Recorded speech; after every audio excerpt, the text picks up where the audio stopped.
సింహం వారికి గనక చూసుకున్నట్లయితే రాశిలో కేతువు యొక్క సంచారం జరుగుతుంది. ఎప్పుడైతే రాశిలో కేతు ఉన్నదో, సప్తమ స్థానంలో రాహు యొక్క సంచారం జరుగుతుందో, ఇది కొంచెం వైరాగ్యాన్ని, ఆధ్యాత్మిక యోగాన్ని, ఇటువంటి ఫలితాలను ఇస్తుంది.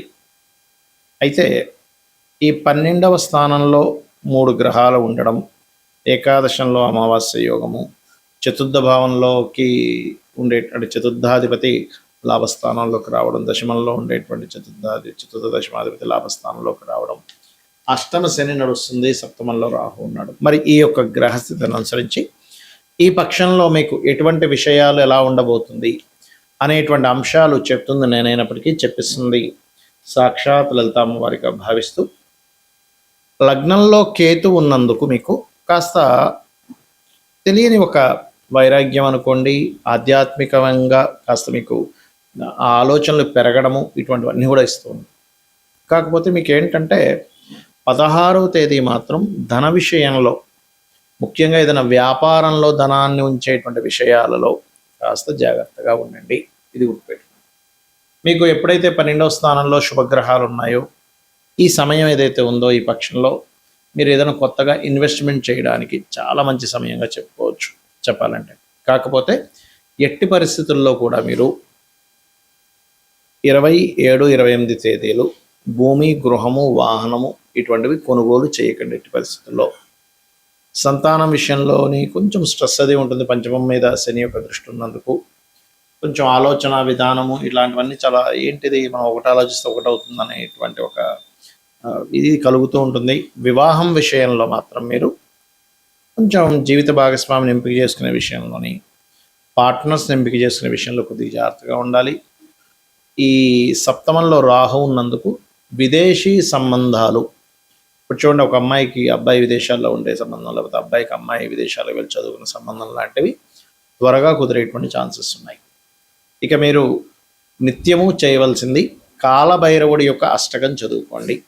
కాస్త అష్టమ శని నడుస్తుంది కాబట్టి అయితే గురువు యొక్క దృష్టి వల్ల అష్టమ శని యొక్క ప్రభావం చాలా మటుకు తగ్గింది మీకు. కాకపోతే నువ్వులు దానంగా ఇవ్వడము ఇవి చేయండి. ఇవి చేసినట్లయితే అన్ని విధాలా మీకు బాగుంటుంది. గోచార ఫలితాలు ఒక ఎత్తు అయితే, మీకు ఎప్పుడైనా గుర్తుపెట్టుకోండి, మీ జన్మజాతకంలో అసలు ఏ కాంబినేషన్స్ ఉన్నాయని చూసుకోవాలి. అంటే ఎంతసేపు మనం జనాలకి బేసిక్కే అలవాటు అయిపోవడం వల్ల ఏలినాటి శని ఉందా లేదా ఇదే బేసిక్గా చూసుకుంటుంటారు. ఏలినాటి శని ఉందా, అర్ధాష్టమ శని ఉందా, అష్టమ శని ఉందా. రెండవది ఏమిటి అంటే, వీటితో పాటు కాలసర్పయోగం ఏమైనా ఉందా, సర్పదోషాలు ఏమైనా ఉన్నాయా, మాతృదోషాలు ఉన్నాయా, పితృదోషాలు ఉన్నాయా, ఇవి చూసుకుంటారు. ఇవి నేను తప్పు అనట్లేదు. కానీ ఏలినాటి శని అనేటువంటిది ఏంటంటే, మనకి ఇప్పుడు ఏ ఏ రాశుల వారికి నడుస్తుంది చూసుకుంటే, కుంభము, మీనము, మేషం వారికి ఏలినాటి శని, సింహం వారికి అష్టమ శని, ధనస్సు వారికి అర్ధాష్టమ శని. రైట్. శని ఎప్పుడు కూడా ఏం చేస్తాడు అంటే, మీకు ఒకటే గుర్తుపెట్టుకోండి, మీకు శని అనేటువంటిది కొంత ఆలస్యం అవుతున్నా కొత్త విషయాలు నేర్పిస్తాడు, ఒక శ్రమనిస్తాడు. ఇప్పుడు ఎలా అయితే ఒక రాజు తను రాజ్యాన్ని వెళ్ళాలంటే ముందు యుద్ధం చేయాలి, యుద్ధం చేస్తేనే రాజ్యం వస్తుంది. అలాగే ఒక మనిషికి కొన్ని విషయాలు ఒక స్టేజ్కి వెళ్ళాలంటే కొన్ని విషయాలు అనుభవంలోకి రావాలి, అనుభవాలను ఇస్తాడు. అంతేగాని ఇంకా ఏమీ అన్నీ పోతాయి, అన్నీ చాలా విభత్సం అయిపోద్దని అనుకోకండి దయచేసి. అనుభవాన్ని ఇస్తాడు, దాన్ని మీరు యాక్సెప్ట్ చేయగలగాలి. అదేవిధంగా కాలసర్ప దోషం అనేటువంటి జన్మజాతకానికి అప్లై చేయకూడదని శాస్త్రంలో ఉంది, కాలానికి సంబంధించిన విషయంలో. ఎందుకంటే నేను గతంలో చాలాసార్లు చెప్పాను, 170, 180 మంది ప్రెసిడెంట్లకు ఉంది కాలసర్ప దోషం, మెగాస్టార్ చిరంజీవికి ఉంది, చాలామందికి ఉందని చెప్పాను, పెద్ద పెద్ద వాళ్ళకి, మల్టీమిలియనర్కి. మరి వాళ్ళందరూ ఎలా అయ్యారు? మరి కాలసర్ప దోషం ఉంటే ఎందుకు పనికి రాకుండా పోవాలి కదా అనే విషయాన్ని గుర్తుపెట్టుకోండి. ఇక జనరల్ సర్పదోషాలు మీరు కాళహస్తికి వెళ్ళడమో లేకపోతే రావి చెట్టు ప్రదక్షిణం చేసుకోవడం వల్ల పోతుంది. అదేవిధంగా మాతృదోషం, పితృదోషం, పూర్వజన్మల్లో మనం చేసినటువంటి కొన్ని దోషాలు ఉంటాయి. అంటే తల్లిని సరిగ్గా చూసుకోకపోవడం వల్ల మాతృదోషము, పితృదోషం అనేటువంటిది పితృదేవతలు సరిగ్గా చేయకపోవడం వల్ల, సంతానాన్ని సరిగ్గా చూసుకోకపోవడం వల్ల, తండ్రికి ఇవ్వాల్సిన గౌరవం ఇవ్వకపోవడం వల్ల, ఇట్లాంటి వాటి వల్ల జరుగుతుంది. ఇలా చాలా ఉన్నాయి. స్త్రీ దోషం ఉంటుంది, శుక్రుడు పాడైతే. అయితే ఇక్కడ ఏంటంటే, ఏ గ్రహం పాడవడం వల్ల, ఏ కాంబినేషన్ వల్ల వచ్చిందంటే, శుక్రుడు పాడయ్యాడు, స్త్రీ దోషం.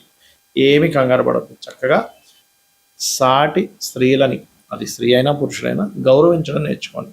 వాళ్ళ పట్ల మరలా అవహేళనగా ఉండడం, వాళ్ళని ఏడిపించడం, వాళ్ళు ఏడిచేలా మీ వల్ల వాళ్ళు ఏడవడం చేస్తే మళ్ళీ ఆ స్త్రీ దోషం ఇంకా పెరుగుతుంది. మాతృదోషం ఉంది, ఇంకా మీ తల్లిగారు ఇంకా ఎక్కువ బాధపడుతున్నారు మీ వల్ల ఈ జన్మలో కూడా. అది ఇంకా ఇంకా కొన్ని వందల జన్మలకి కంటిన్యూ అవుతుంది. పితృదోషం కూడా అంతే. పితృదేవతలకి గతంలో తెలియక చేయలేదు, అది పితృదోషంగా వచ్చింది. అప్పుడు ఆ పితృదోష సంబంధించినటువంటి స్వయం పాకం ఇవ్వడము, లేకపోతే ఏదైనా గయా లాంటి ప్రదేశాలు వెళ్ళి అక్కడ పితృతర్పణాలు చేయడం, లేకపోతే నిత్య పితృతర్పణాలు చేయడం, లేదా అమావాస్య నాడు పితృదేవతల కోసం వదలడం చేయాలి. అంతేగాని ఏదో అయిపోతుందని కాదు. ఇక్కడ ఏంటంటే మీకు లగ్నం నుంచి 12 భావాలు అనేటువంటివి ఉంటాయి. లగ్నం ఏమిటి, లగ్నం యొక్క స్థితి ఏమిటి, మీ యొక్క ఎదుగుదల, మీ లైఫ్లో ఎందుకు ఎప్పుడు అప్ అండ్ డౌన్స్ వస్తాయని చెప్తుంది. ధనాధిపతి చూడాలంటే సెకండ్ హౌస్, అంటే మీకు ధనము ఏ రూపంలో, ఏ మార్గంలో ఎప్పుడు ఎక్కువగా వస్తుంది, ఏ మార్గంలో ఎప్పుడు పోయే ఛాన్సెస్ ఉన్నాయి, ఎప్పుడు జాగ్రత్తగా ఉండాలి ధనం విషయంలో అనేటువంటి చూపిస్తుంది. అదేవిధంగా 3వ భావంలోకి వెళ్తే సిబ్లింగ్స్, మీ యొక్క ప్రయత్నాలు ఇవన్నీ ఉంటాయి. అంటే సిబ్లింగ్స్తో మీకు ఉండే రిలేషన్ ఏంటి. కొంతమంది బాధపడుతుంటారు, ఏమిటంటే మా సొంత అన్నయ్య ఇలా చేశాడు, మా తమ్ముడు ఇలా చేశాడు, మా అక్క ఇలా చేసింది, మా చెల్లి ఇలా చేసింది అంటారు. అది పూర్వజన్మల్లో ఉన్నటువంటి కొన్ని కర్మలు వెంటాడుతూ ఉంటాయి ఆ రూపంలో వచ్చి.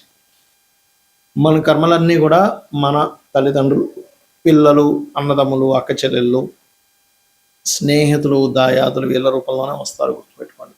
ఇవి ఎక్కడి నుంచి తప్పించుకోలేరు. ఇంకా తప్పించుకుందామని ప్రయత్నం చేసినప్పుడు రోగ రూపంలో వస్తుంది కర్మ.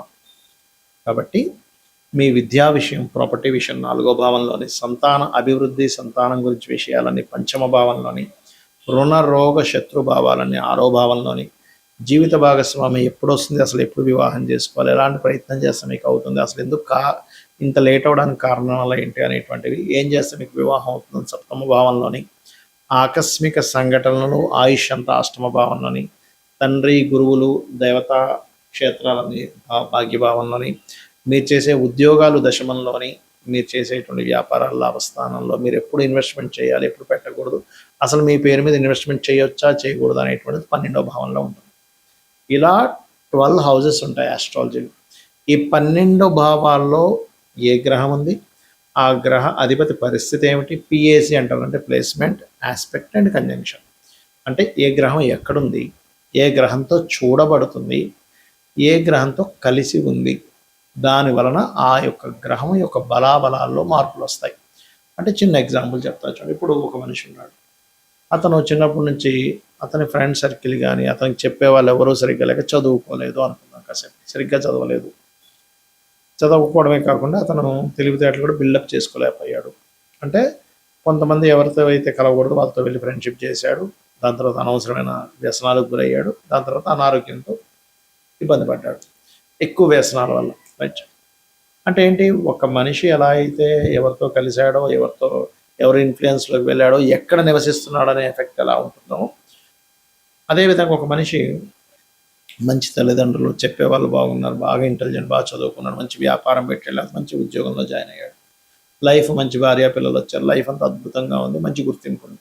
అలాగే గ్రహం కూడా పాపగ్రహాలతో సంబంధం కలిగినప్పుడు, దాని పోర్ట్ఫోలియోస్ పాడైనప్పుడు ఆ భావం పాడవుతుంది. దాన్ని సెట్ చేసుకోగలగాలి.